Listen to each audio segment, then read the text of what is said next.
आज हम पढ़ेंगे इस वीडियो में कनेक्टिव टिश्यूज़ के बारे में। ब्लड एक कनेक्टिव टिश्यू है, लेकिन इसे कनेक्टिव टिश्यू क्यों कहते हैं?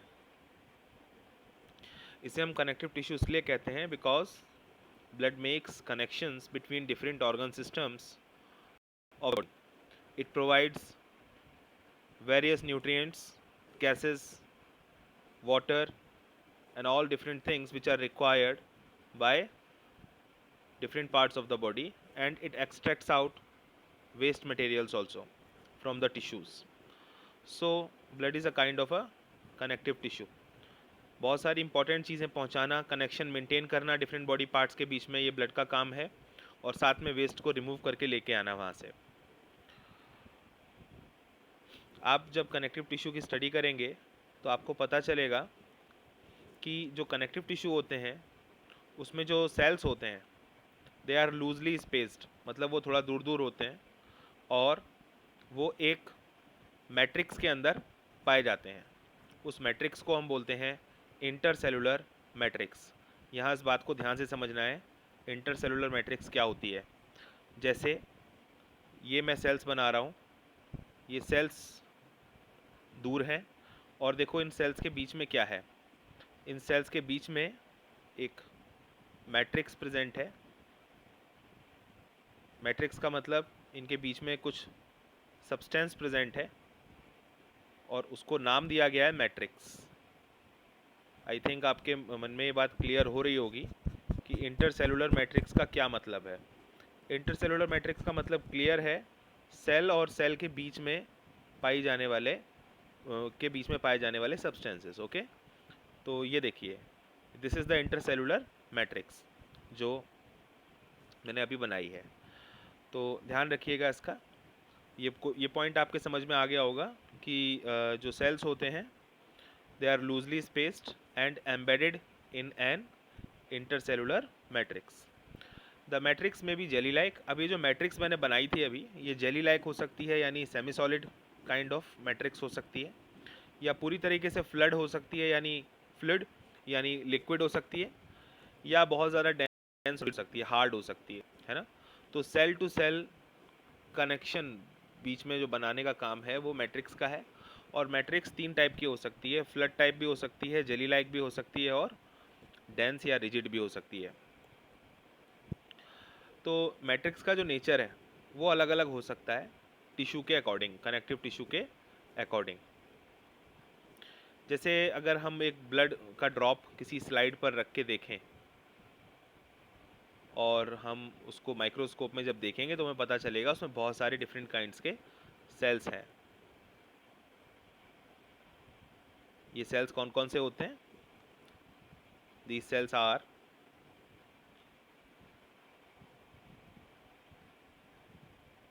Neutrophils, eosinophils, basophils, monocytes, lymphocytes, platelets and RBC.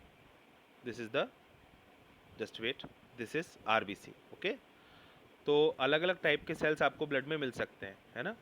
तो ब्लड सेल्स को अगर हम डिफ्रेंशिएट करें तो कुछ कॉमन नेम्स हम डाल सकते हैं इसमें। जैसे ब्लड सेल्स कौन कौन से होते हैं?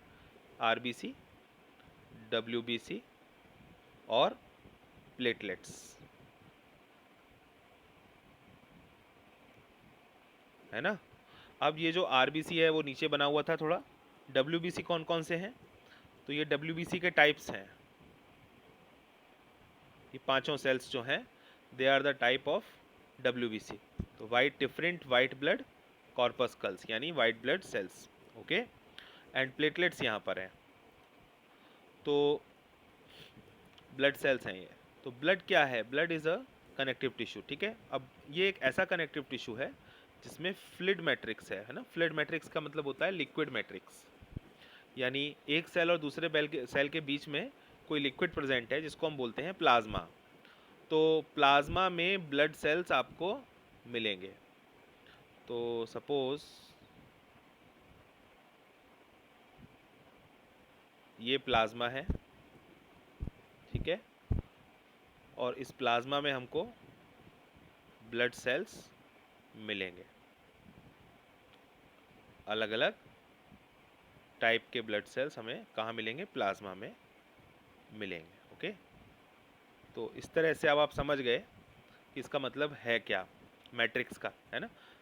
सेल्स के बीच में जो सब्सटेंस प्रेजेंट है उसको मैट्रिक्स कहते हैं, और वो फ्लड मैट्रिक्स भी हो सकती है, जैसे कि प्लाज्मा, वो किस में पाया जाएगा, ब्लड में।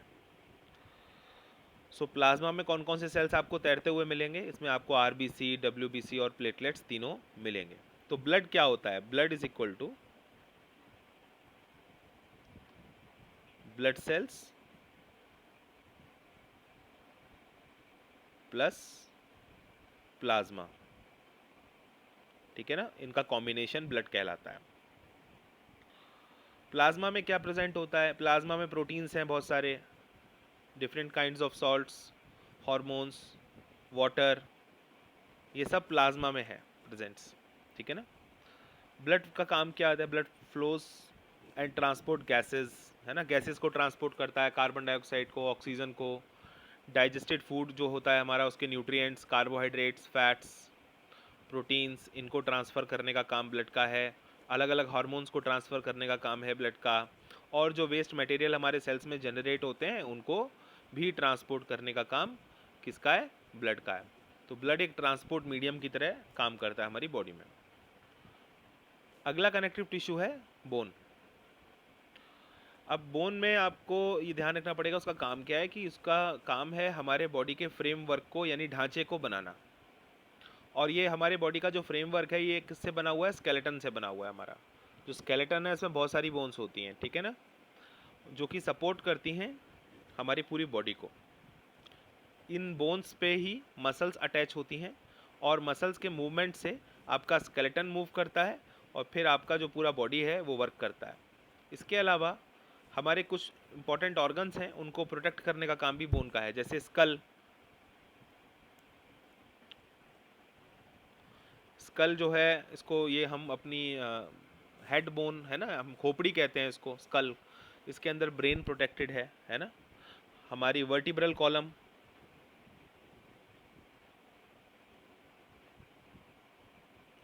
वर्टिब्रल कॉलम, वर्टिब्रल कॉलम क्या है, ये आपकी रीढ़ की हड्डी है ना।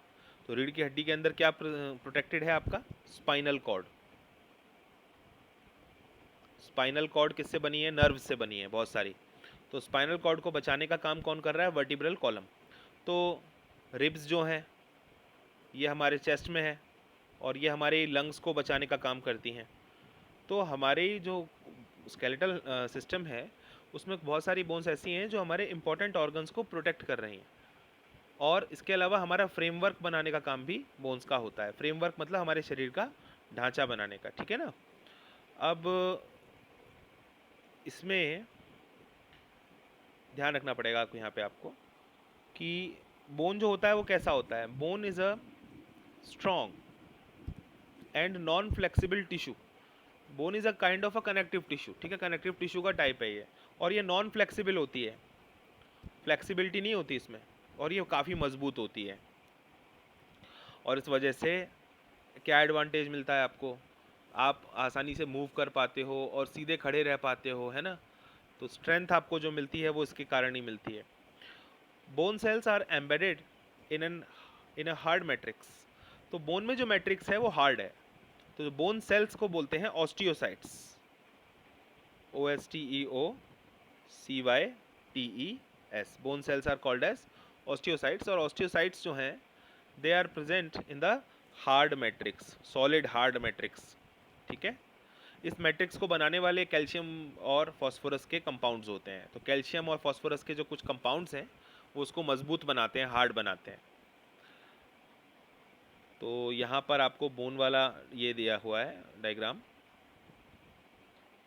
इसमें ये जो नीला वाला पार्ट है ना, इसको बोलते हैं हैवर्सियन कैनाल, ये वाला, ठीक है ना, हैवर्सियन कैनाल, ये नीला वाला पार्ट जो है बीच में, ध्यान रखिएगा इसको। इसमें नर्व फाइबर्स हैं, यानी जो हमारे बोन के अंदर हैवर्सियन कैनाल्स होती हैं उसमें नर्व्स आती हैं, और उसमें ब्लड वेसल्स भी होती हैं। तो खून अगर बोन के अंदर आ रहा है तो वो हैवर्सियन कैनाल के रास्ते आता है।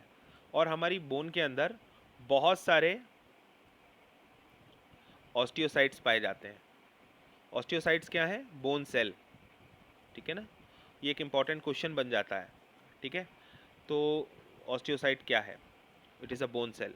सो बोन सेल्स कहाँ दिखाए गए हैं? ये ब्लैक वाले आपको दिखाई गए हैं। ये देखो बोन सेल है, ये बोन सेल है, this is the bone cell, this is the bone cell, okay. तो बोन सेल कहाँ पर प्रेजेंट है? बोन सेल्स प्रेजेंट हैं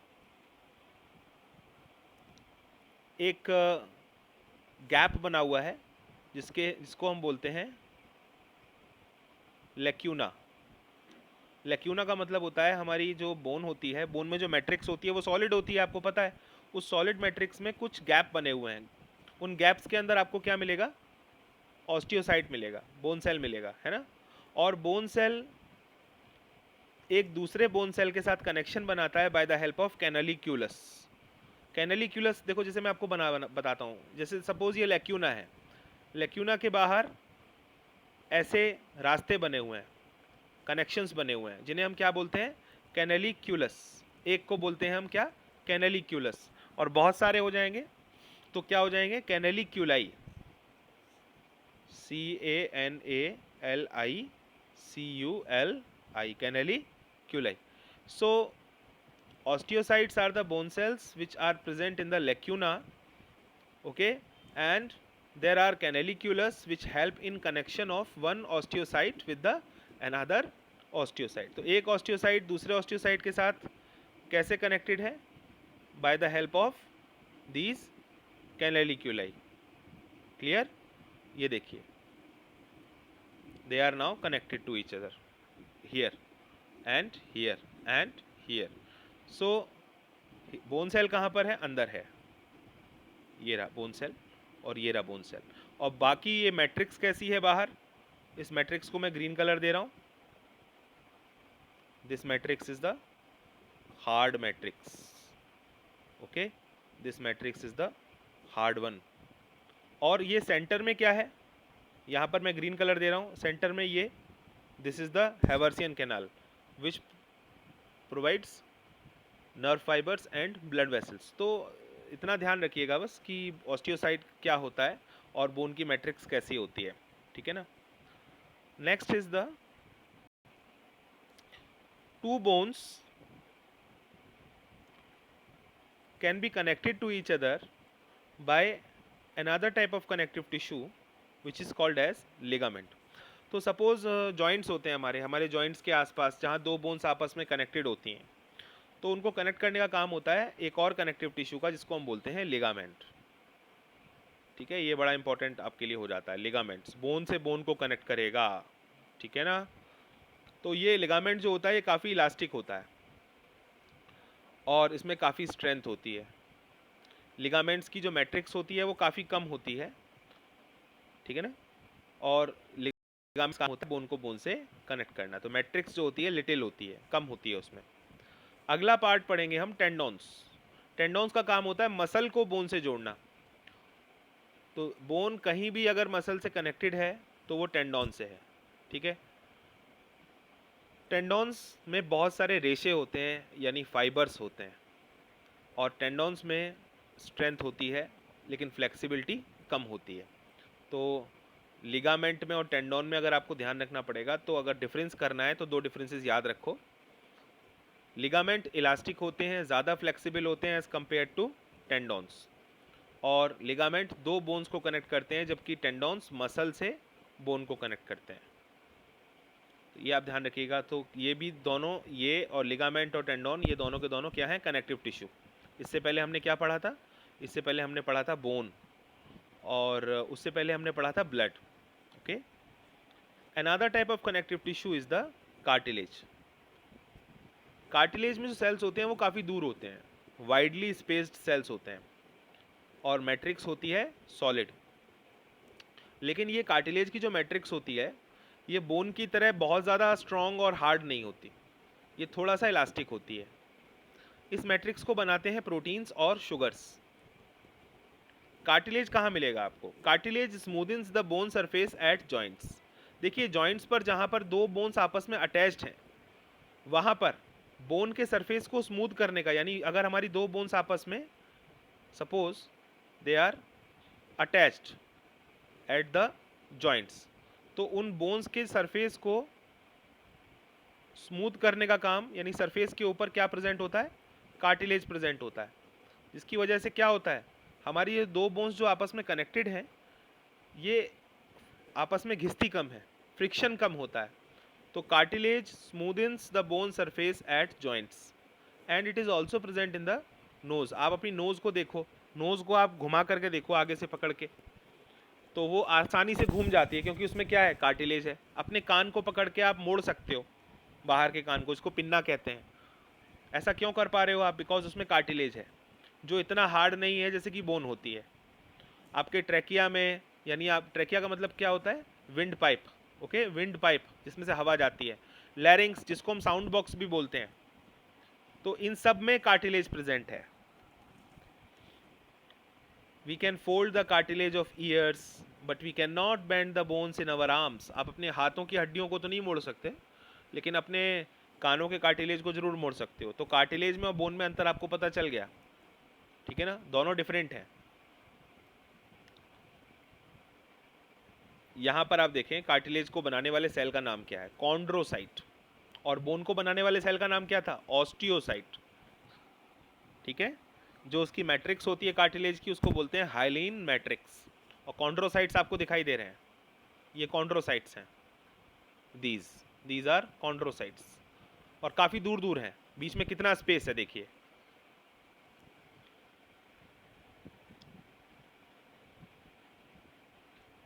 next part, areolar connective tissue. So areolar connective tissue is very important, और ये काफ़ी जगहों पर मिलता है आपको बॉडी में। ये कहाँ मिलेगा आपको, स्किन और मसल्स के बीच में, ब्लड वेसल्स के आसपास, नर्व्स के आसपास, हमारे बोन मैरो में। बोन मैरो कहाँ होता है, जो हमारी बोन्स होती हैं उनकी सेंट्रल पार्ट जो होती है that is called as a bone marrow, उसमें बोन मैरो होता है सेंटर में, ठीक है ना।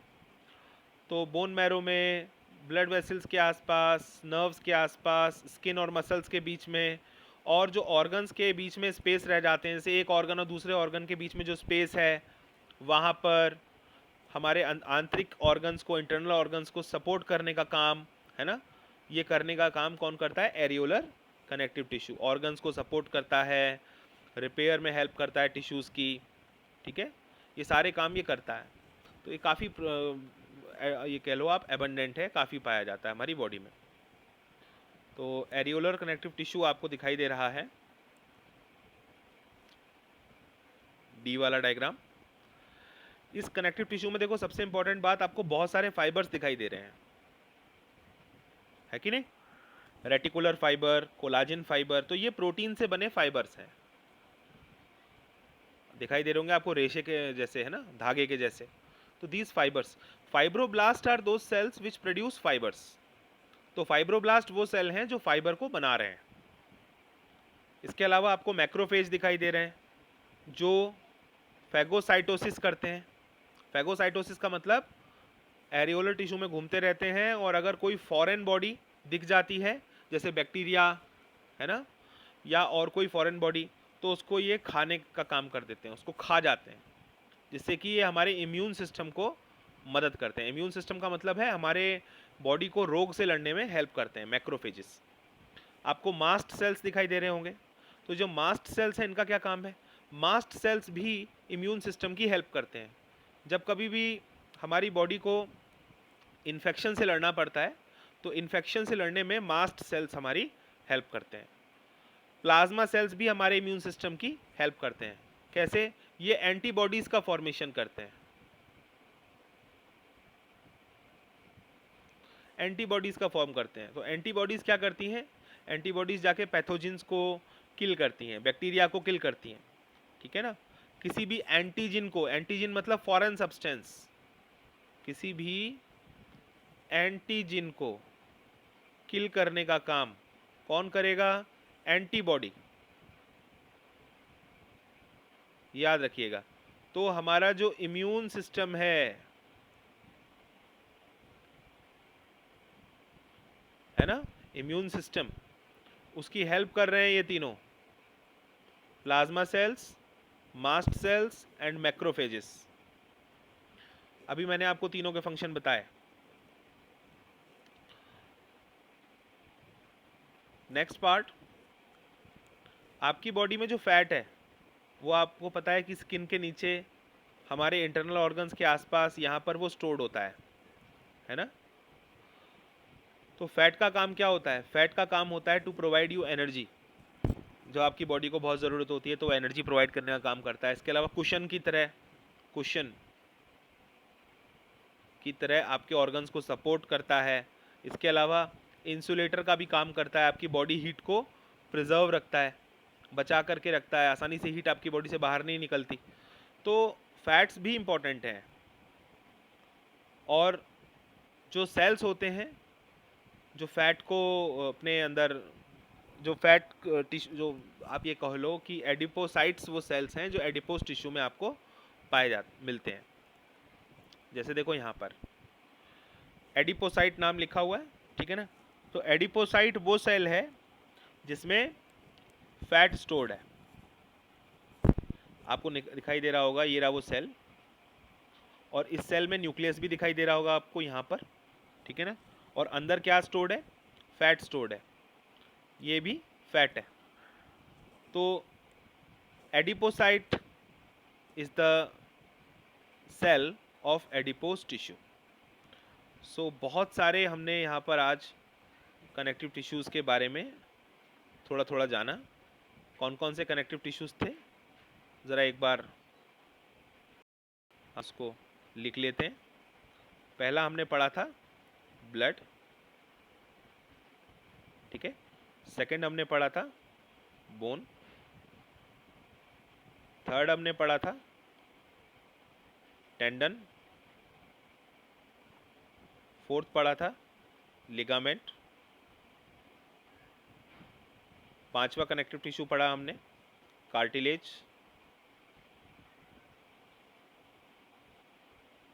सिक्स्थ वन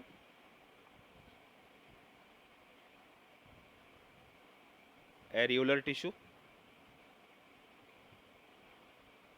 है ना। सेवंथ वन एडिपोस टिश्यू, ठीक है।